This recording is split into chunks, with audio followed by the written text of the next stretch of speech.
안녕하십니까. 암호화폐 정보를 전달해드리는 닥터 비트맨입니다.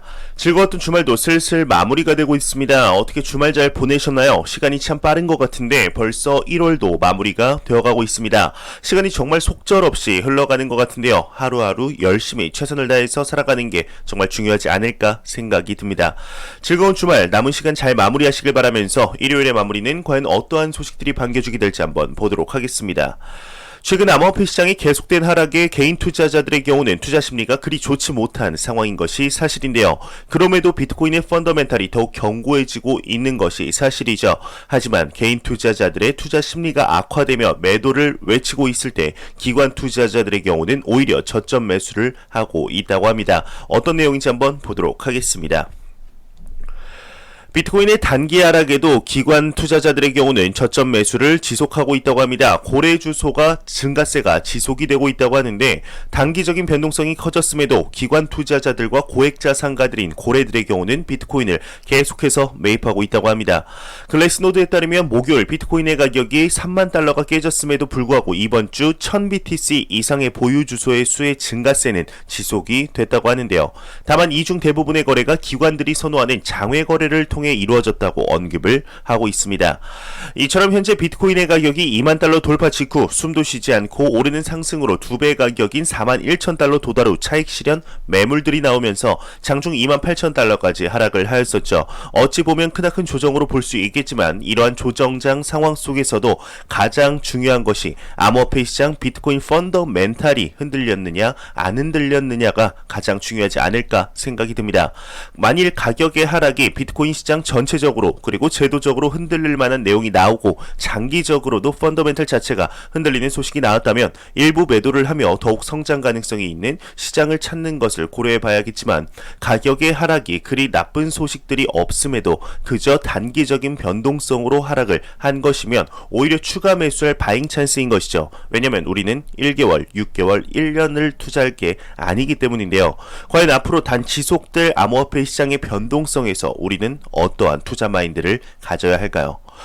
현재 암호화폐 시장이 조정을 받는 상황 속 비트코인에 대해서 이야기를 하는 많은 애널리스트가 있습니다. 많은 분들이 아시는 대로 비트코인의 경우는 새로운 시대를 맞이하는 새로운 자산, 디지털 금으로서 안정적으로 자리를 잡아가며 전통적인 안전자산의 대표주자 금과 많이 비교가 되고 있는 상황이죠.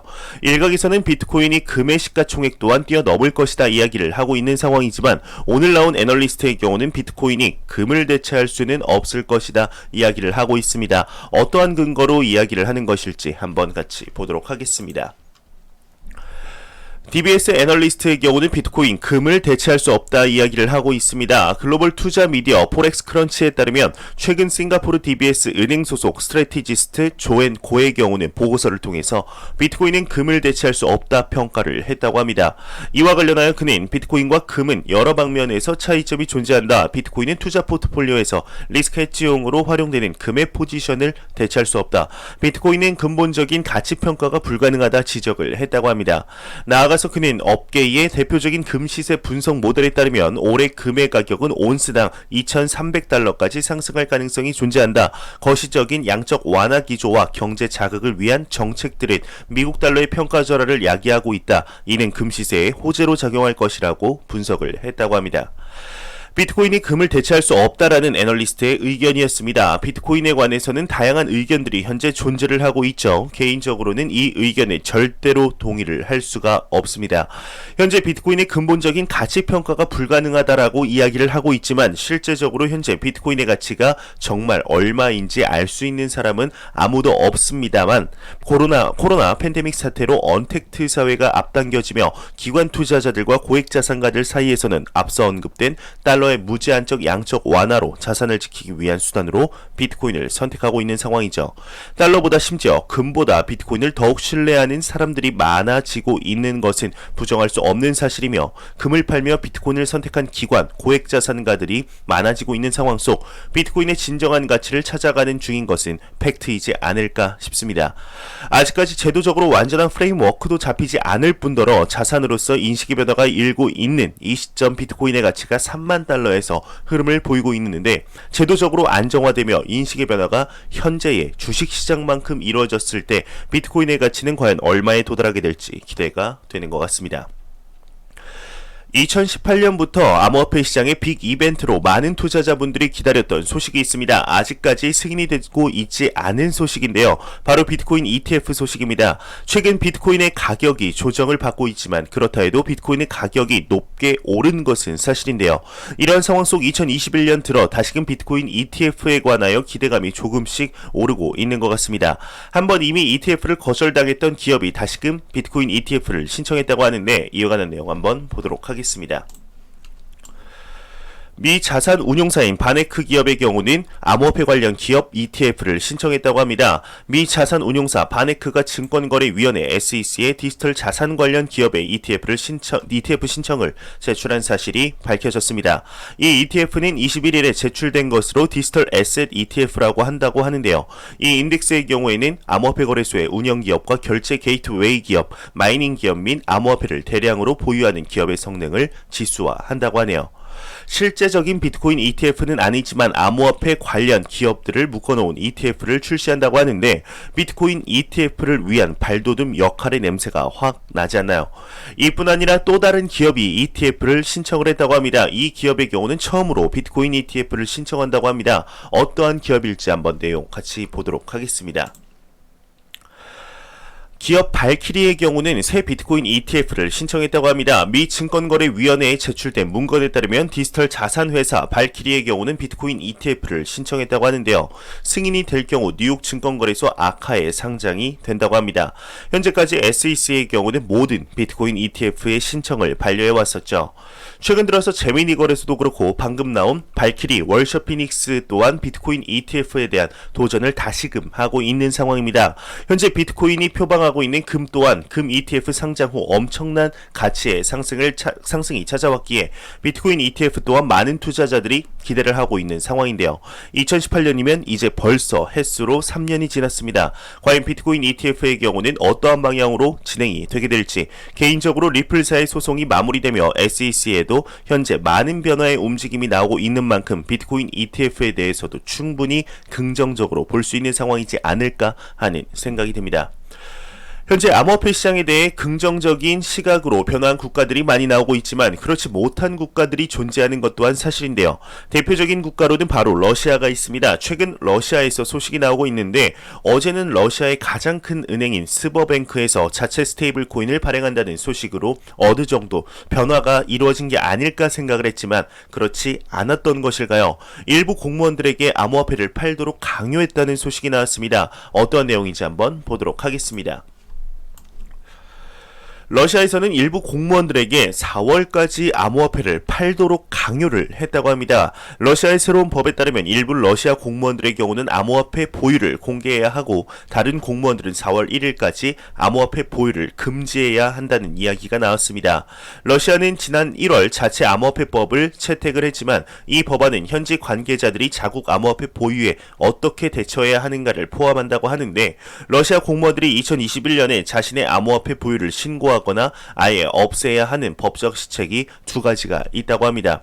러시아의 반부패 대책에 따라서 특정 러시아 공무원들이 어떤 암호화폐도 소유하는 것을 금지하는 또 다른 규정이 있고 2020년 12월 28일 러시아 노동사회 보호부의 경우는 발행 국가에 상관없이 디지털 금융자산과 모든 디지털 통화를 4월 1일까지 청산할 의무가 있다는 것을 상기시키는 안내서를 발표했다고 하는데 그 밑에 내용은 그리 중요하지 않아서 넘어가도록 하겠습니다.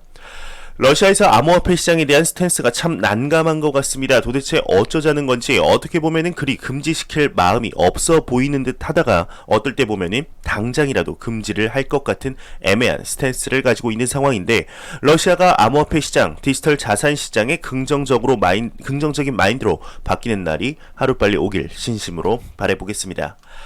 매일같이 나오는 리플 XRP에 관한 소식이 오늘도 또한 나왔습니다. 오늘은 리플사가 직접 2021년 암호화폐 업계에 대해서 전망을 소개했다고 하는데요. 어떠한 내용을 이야기했을지 저랑 하나하나 같이 보도록 하겠습니다.